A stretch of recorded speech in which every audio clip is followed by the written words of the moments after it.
آقا سلام، خیلی مخلصم. من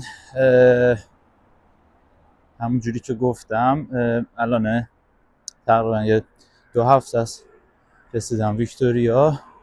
یک کمی تازه سر سامون گرفتم، یک کمی اون چالش‌های زندگیم میشه گفت متعادل تر شده. گفتم که شروع کنم این پیج یوتیوبر رو، تو فکرم بود خیلی وقت بود، گفتم درستش کنیم واسهتون.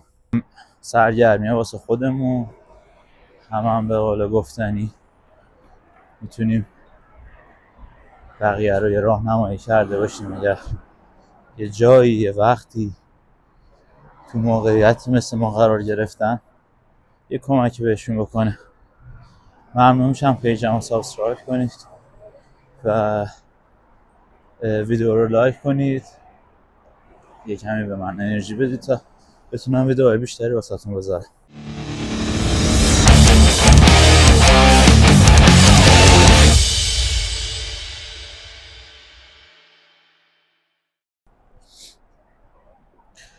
امروز میخواستم در مورد ترکیه واسهتون بگم، یعنی از تقریبا میشه گفت استارت کار، جایی که من المایه هم اومد و بعد میرفتم دیگه به قول گفتنی برای انگشتنگاری تو دفاتر وک که همیشه رفت داخل ارمنستان اگر اشتباه نکنم، هم داخل ترکیه استانبول آنکارا هم داره.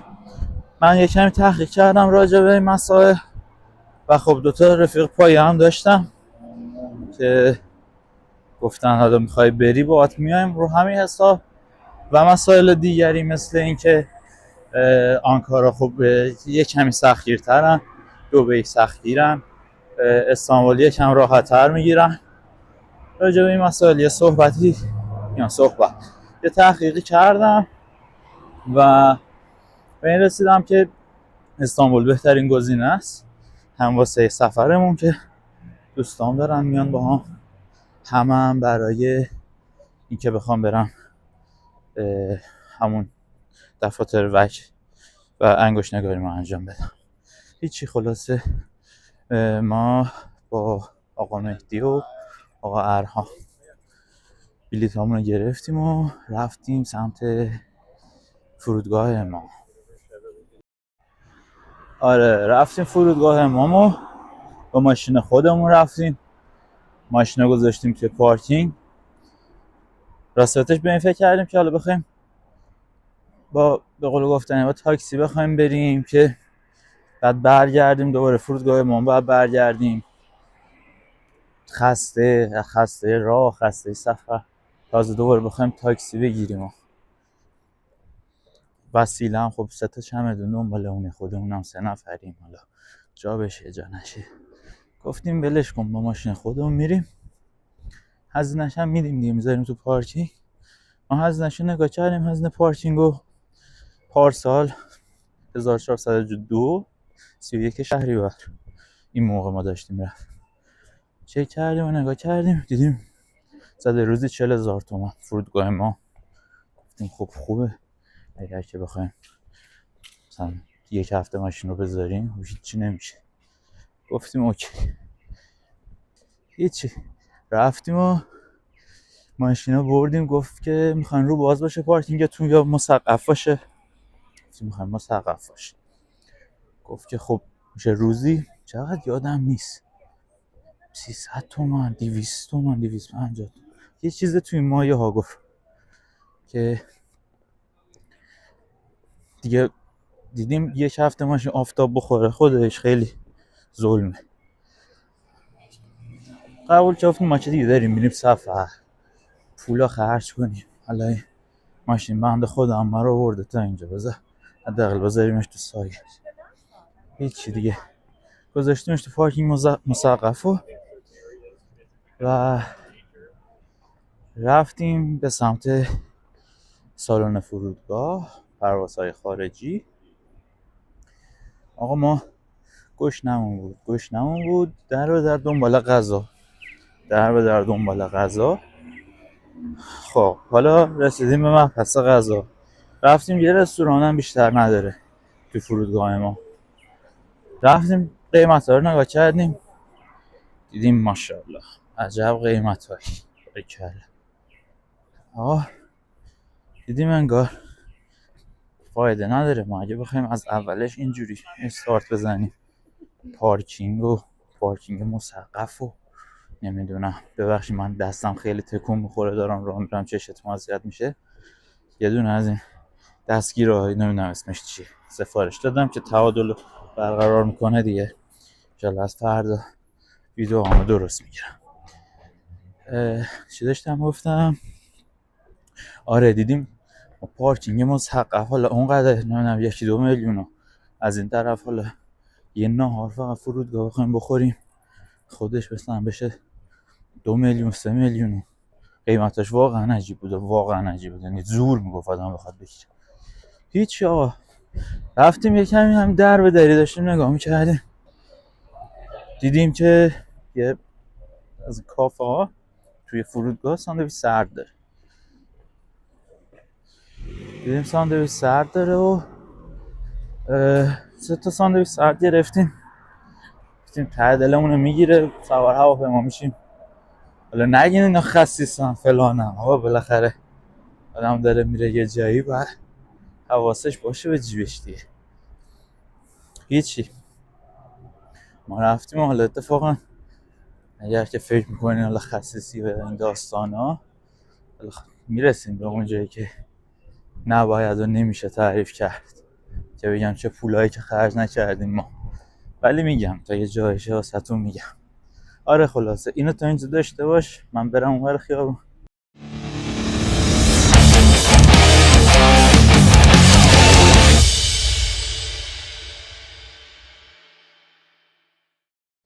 آقا هیچی ما نمیدونم ضبط میکنم میکروفونه.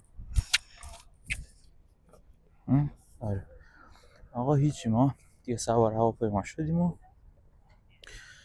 رفتیم به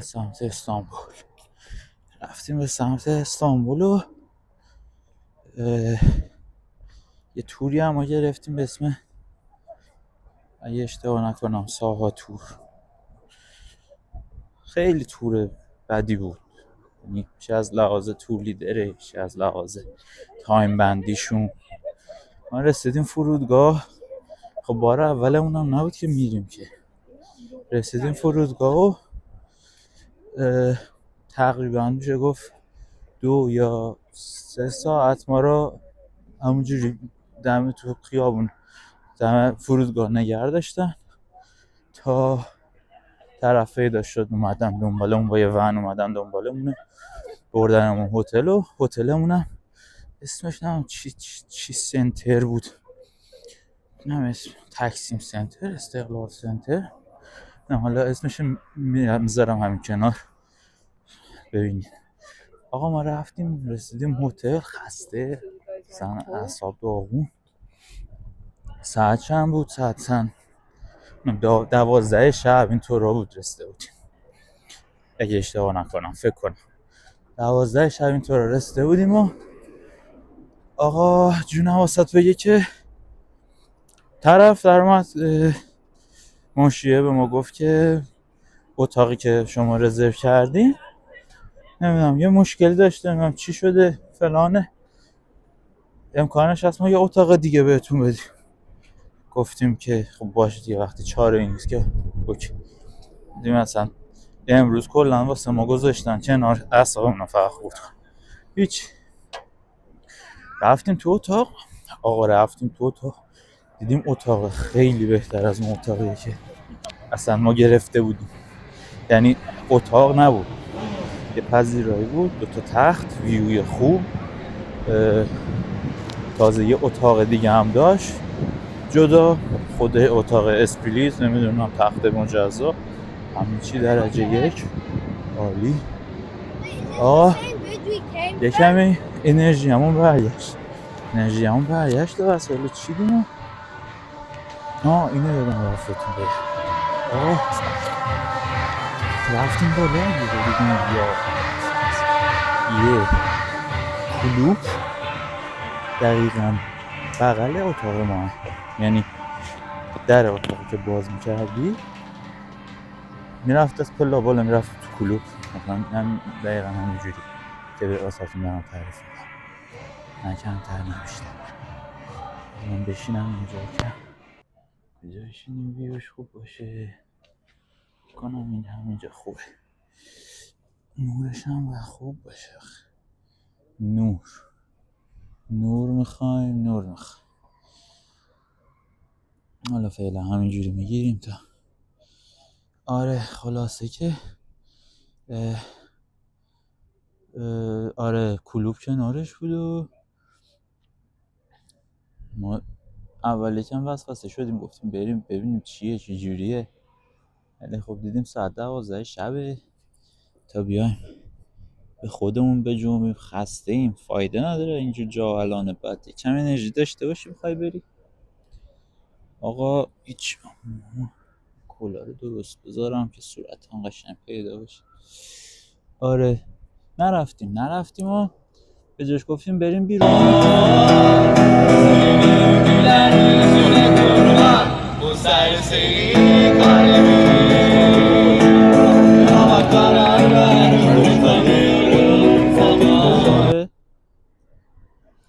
و به کمی قدم زدیم، جاتون خالی، خدا عشق اون استقلال خیابونیه که واقعا تکرار نشدنیه. اگر که آدمای کلاهبردار داخلش رو بذاریم کنار، تکسیم و استقلالو، واقعا جاییه که میشه توی ساعت‌ها قدم زد و اصلا ازش خسته نمیشه، اینقدر که آدمای مختلف، فرهنگای مختلف میبینی.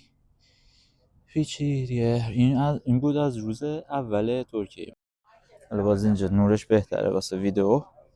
آره بعد یه فرداش شروع کردیم به این ور اون ور رفتن و بویوکادا رفتن و بویوکادا یه جزیره است تو ترکیه. حالا برای کسایی که نمیدونن دارم میگم، کسایی که ترکیه رفتن که حتما میدونن بویوکادا چجوریه، ولی خب با این تفاوت که ما هیچ چیزی رو با تور نرفتیم، همه چیزشو خودمون با اتوبوس و با مترو، یعنی بر این اساس رفتیم که خودمونو به چالش بکشیم. من که انگشت نگاری داشتم 3 روز بعد از اینکه میرسم ترکیه، یعنی اگر که 31 شهریور رسیدم ترکیه، 3 مهر انگشت نگاری من که ما دیگه دیدیم تا حداقل 2 مهر رو میتونیم بتابیم. 2 مهر شبش کمی زودتر میخوابیم که مثلا اوکی باشه. آقا ما رفتیم بویکادا، رفتیم نمیدونم بالا شهرش کبک نبود، کبک مال کانادا، ببک نمیدونم یه همچین اسمی داشت، اونا رفتیم. ولی این توری که میگم خوب نبود اصلا، کلا تور چیز خوبی نیست، برای جوون خوب نیست. کسایی که سن سال دارن آقا حوصله چالش نداره، طرف دیگه پولاشو جمع کرده که به راحتی خرجش کنه دیگه، یعنی تازه نخواد حالا در به در دنبال تاکسی بگرده، نمیدونم تاکسی کجا هست کجا نیست، نه تاکسی مثلا اتوبوس بخواد بره فلان، پول میده تور قشنگ همه جا میبرنش. ولی این تور ما میگم بار اولمون هم رفته بودیم، شروع کرد یه پسر جوونی بود به اسم تاها، آقا شروع کرد که نمیدونم کشتی هایی که مثلا من معرفی میکنم فرق دارن با کشتی هایی که مثلا شما رفتین، یه سری کشتی هم میبرنتون نصف شب مثلا، آره دیگه شب مثلا 9 شب میبرنتون 12 یک شب براتون میگردن، میبرنتون وسط دریا وسط آب، بزن برقص، نمیدونم از این رقص عربی ها میارن میرقصه، نمیدونم سرو شام که شام نیست، مثل غذا زندانی همونه، ولی یا بالاخره تعدل آدم میگیره. مشروب و مشروباشون هم مشروب نیست، آب قاطیشی. بعد هیچی، این پسر هی تو ون که اومده بود دنبال ما اول کارت فرودگاه، شروع کرد که آره اینو من واسهتون اوکی میکنم. فرق داره با کشتی آرش، نمیدونم، با اینکه ما تو دفعاتی که ترکیه رو رفتیم به این رسیدیم که کشتی آرش کشتی خوبیه، که اینا تا یه چیزی میشه سریعا مقایسه میکنن میگن کشتی آرش خوب نیست، کشتی ما خوبه، بیان ما بهتون کشتی بدیم. هیچی. من یه نگاه به ارهام کردم، گفتم که گناه داره پسر جوونه، علاوه $5 $10 هم میره تو جیب خودش. مثلا گفته بود به ما $40، مثلا $30 من سری قبل رفته بودم داده بودم، میتونستم همون 30 اوکیش کنم، خودم هم میتونست اوکیش کنم، ولی گفتم $10 دیگه. حالا اومدیم اینجا، نه هم سن و سال خودمونه، بالاخره مملکت غریب داره همینجوری هیچون نمیزنه پول داره، بدیمش بریم. $10 به جای نمیخوره. آقا هیچ، $40 دادیم به اینا، این $40 جای خوب. رفتیم اونجا، چایی که بهمون ندادن، نوشابه هم درست بهمون ندادن. بعد شامش هم که شام اصلا خوب نبود. بعد تا مثلا دیدن 3 تا پسر جوونیم رفتن انداختنمون ته. بعد پسر مثلا خواست کشتی به ما قالب کنه، میگفت که چی؟ میگفت نه شما که مجردین، بذار یه کشتی من واسهتون اوکی کنم که نندازنتون اون ته. دقیقا ما رو رفتن انداختن همون ته. ایناش به کنار، حالا حواستون باشه میرین ترکیه این اتفاقات هم هست. و اینکه دیگه همین دیگه اعصاب خورد، و حتی رفتیم بهشون گفتم آقا تیبک بده بهمون، اصلا خود کارتون چای 2 غزال بده بهمون، خودمون آب جوشو بردیم. گفت که نه دیگه ما سرو چای نداریم. نمیدونم چه با ما لج کرده بودن چه جوری بود. هیچی آقا، دیگه اومدیم با اعصاب داغون و برگشتیم هتل هم برنگشتیم، تازه رفتیم یه همبرگر خوردیم و تازه شب شروع کردیم. چایو گرفتیم و نوشابه گرفتیم، جات خالی. خوش گذشت. اونش بعدش خوش گذشت، قبلش نه خوب نبود. اینم از کشتی و بویوکادا.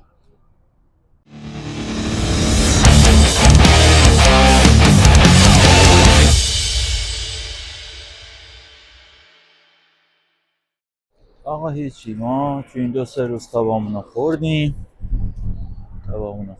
و رسید به شب انگشت نگاری. ما استرس پیش خودمون داشتیم، گفتیم خدایا میریم اونجا، حالا مثلا چه سوالایی از ما میپرسه، با سوالایی که مثلا آفیسر فرودگاه تورنتو میپرسه یا ونکوور، کلا آفیسرهای کانادا میپرسن. اشتباه قاطی کرده بودم، فکر کردم مثلا اونجا هم همین خبرهای مثلا همین داستانهای.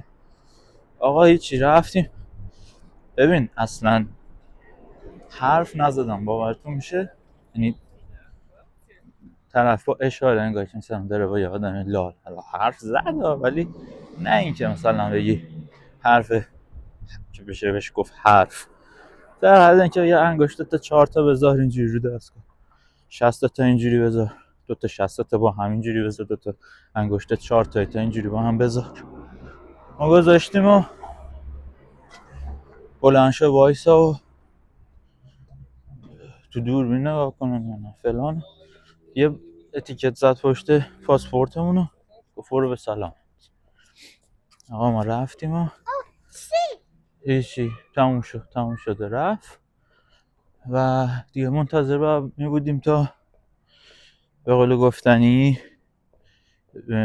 ویزامون صادر شه. یعنی آره دیگه ویزامون بیاد و بخوایم مثلا پاسپورتو بفرستیم. حالا اینا مفصله، اینا رو تو فیلم‌های دیگه واسهتون میگم، حالا فعلا فقط ترکیه و چالشای ترکیه رو واسهتون خواستم بگم که بدونید چه جوریه. و دیگه همین دیگه. انگشت نگاری چیز خاصی نبود اصلا، اگر چه خواستید برید انگشت نگاری اصلا نگرانش نباشید. ترجیحاً یه جایی رو بگیرید نزدیک به همون دفاتر وکی، نسبت به حالا همون ارمنستان، دبی، استانبول، آنکارا، هر جایی که هست یه جای هتل بگیرید که نزدیک باشه. مثلا ما صبح که پا شدم برم ساعت 8 و 10 دقیقه نوبت انگشت نگاری داشتم که اشتباه نکنم، یا 9 و 10 دقیقه 8 و 10 که با مهدی رفتم. بعدش هم رفتیم جاتون خالی ستار باکس. خیلی حال که نداد ولی تجربه خوبی بود. کلا قهوه هاشون خیلی قهوه. چرا تیم هورتون اینجا خودش کانادا که اومدم تیم هورتون خدایش خوبه ولی استارباکس ها نه. حالا در مورد چالش های ویکتوریا هم که اومدم، جزیره ویکتوریا در استان بریتیش کلمبیا میشه اسمش ونکوور آیلند، پایین ونکووره. تقریبا 1 ساعت با کشتی راه تا ونکوور و 1 ساعت هم راه تا سیاتل آمریکا، ولی خب ما که فعلا نمیتونیم بریم، بعد پی آرمون رو حداقل بگیریم تا بشه رفت. بعد اینو یادم رفت بهتون بگم، مثلا اگر که بخواید به قول گفتنی اتوبوس برید این ور اونور یا با مترو برید این ور اونور تو استانبول، مثلا همون توی میدون تکسیم و ایناش یه با جای کوچیکی داره که میتونید داخل اون پول نقد مثلا لیر میذارید داخلش. فکر موقع که ما گرفتیم 150 لیر 100 لیر نمیدونم یه همچین چیزی بود. آقا یه چیزی باحالی بهتون بگم، اینجا خودش ماشیناش خیلی پشپریزونه، فرهنگ ماشین سوارشون اصلا این طرف وای میسه رادیو میبینی 5 دقیقه 10 دقیقه وای میسه. اگه آور پیاده حتی مثلا با فاصله ببینه داره میاد طرف، حواسش نیست سرش تو گوشیشه، وای میسه رد شه از جلو ماشینش بعد حرکت کنه. اصلا خیلی پشمریزونه رانندگیشون. و هیچی دیگه. آره شما این مثلا $100 $150 رو میذارید داخل این یه جایگاهی داره اینجوری پولو میذاری داخلش. حالا عکسش اگه پیدا کردم مدل کار باشه میذارم تو ویدیو. میذاری پولو و کارتو به تحویل میده. بعد هر بار که بخوای کارتو شارژ کنی کارتتو میذاری روی صفحه داره، میذاری رو اون صفحه پول میزنی که مثلا میخوای شارژ کنی، مثلا 100 لیر 200 لیر. ولی خب یه جوری شارژ کنی که چون پول رو بهتون بر نمیگردونه، یه جوری شارژ کنید که وقتی که یه سفرتون تموم شد دارید برمیگردید اون کارت دیگه به دردتون نمیخوره. یعنی اگر که بتونید هر دفعه‌ای که میخواید مثلا یه مسیری برید همون روز یه حساب کتاب بکنید ببینید حدودی چه قیمت واسهتون در میاد و همونو شارژش کنید. 50 لیر 100 لیر شارژش کنید و باش میتونید هم کشتی برید، هم میتونید اتوبوس سوار باشید، هم میتونید مترو سوار باشید. و از طرف دیگه برای مثلا بویوکادا و اینا ما خودمون چیز کردیم، خودمون رفتیم، یعنی با اتوبوس رفتیم تا بندر، یه اشتباه نکنم بندر کابوتاژ بشیکتاش کابوتاژ، یکی این دو تا نمیدونم دقیق، حالا دقیقشو بهتون میگم تو مپ نشونتون میدم، در حال حاضر حضور ذهن ندارم دقیق. رفتیم تا با اتوبوس تا اونجا، یه 2 خط عوض کردیم اگه اشتباه نکنم. رفتیم تا اونجا و بعد اون وایسادیم ساعت کشتی و زده مثلا چند تا جزیره داره دیگه نگاه میکنیم، تابلو داره، حتی میتونین از خود طرف هم بپرسید، یه ذره انگلیسی بلد باشید یا حتی یه گوگل ترنسلیت هم که داشته باشید میتونید به یارو نشون بدید آقا من میخوام برم اینجا، طرف میفهمه بهتون میگه چی. البته اونجا بورد داره، تابلو داره، میتونید ببینید ساعتاشو زده که چه ساعتی کشتی میرسه. یه 2 ساعت اونجا معطل بودیم، بعد دیگه جاتون خالی رفتیم بویوکادا. واقعا هم جای قشنگی، واقعا جای بی‌نظیری، یعنی واسه عکس، واسه چه عکسایی گرفتیم. آقا هیچی دیگه رفتیم اونجا و بعدم برگشتیم با کشتی و تو راه برگشتم بچه‌ها ما را یه جورایی من دارم فکر کنم اشتباه میرم ها، نه درست، ما رو یه جوری انگار که جز آثار باستانی میدیدم.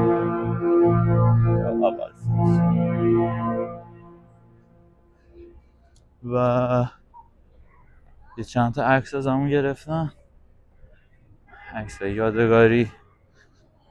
میگن مرد تا سفر نرفته باشد،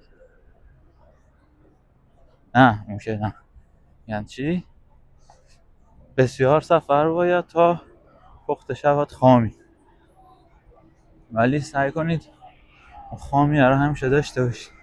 زیادی پخته بودن خوب نیست، هم میگیرین بعد میندازنتون دور، خوششون نمیاد ازتون. مواظب خودتون باشین. فعلا خدافظ.